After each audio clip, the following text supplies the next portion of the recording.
Thengio muno ni ndirakunyita na njira njega ndi mwena wa guku gicwa-ini kaunti ya Mombasa na umuthi ndugamite handu hetagwo Changamwe kuria tuguthie na mbere na gukithikiriria uge wa aikari guku iguru rigie kamiti ya gutabania ithurano guku bururi-ini niyo IEBC magitwire kana o hihi ni marona kamiti ino kana ni haririirie wega gugitabania ithurano iria igakorwo ikihanika muthenya wa rucio na tutigute mahinda tugukorwo tukiaraniria na amwe ao utakuja utatueleza jina ucoke ugitwire kana ni urona hihi kamiti ino kana ni ikihariirie gutabania ithurano nini bururi-ini abiriria na ritwa yetwa njeta kwa ngari thirikari na IEBC ciothe gukorwo cinyitanĩire twina wasiwasi no tutiramenya wira wao wega no nginya twe raia tukorwo twina wasiwasi kuma tene ni twe IEBC manyitanagira na thirikari nondu wa uyi wa kura na maundu mangi na guteng'eria andu koguo tutina wigiririku mwega koguo ni urona IEBC kaite hariirie wega na niki gitumi ndirona ta hariirie wega nondu wa kuthira maundu mao maria maingi matiramenyeka na matire mathomithia andu undu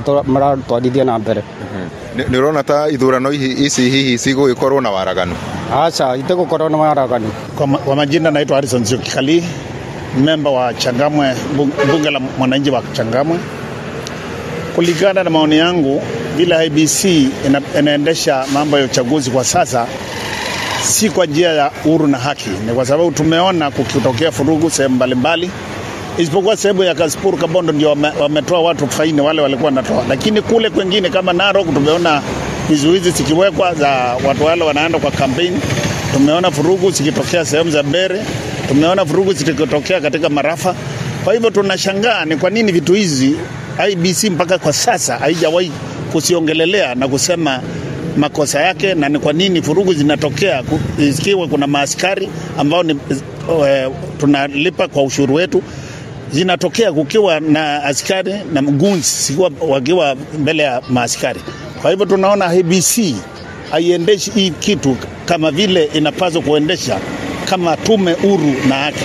Mimi kwa majina naitwa Engineer Fred Obura. Mimi naishi Mikindani. IEBC, tume IEBC huwa inatubua Kenya hii. Maana sisi wenye nchi hatuna haki. Kwa sababu gani? IEBC si mtu anachaguliwa na haki. Ni mtu huwa mpaka mkubwa aseme huyu ndiye achaguliwe hapa, ndiye awe hapa. Sasa ndio maana unaona IEBC mara nyingi huwa angalie huyu amepita ama hajapita. Mtu mwenye wananchi wanataka huwa pati ubunge wala MCA. Kwa sababu gani?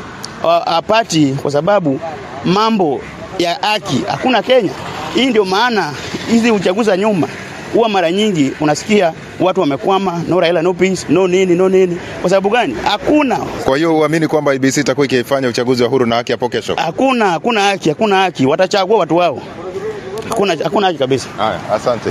Haya, thengio muno ucio ni uge wa amwe aikaria guku Changamwe magithii na mbere na gutwira uge wao iguru rigie mehaririria makamiti ya ithurano na mihaka guku bururi-ini niyo IEBC. Ndiri na mange gucokia mwaro na kurio studio handu-ini ha Inoro TV kuma guku Changamwe Mombasa. Niĩ njĩtagwo Francis Madi.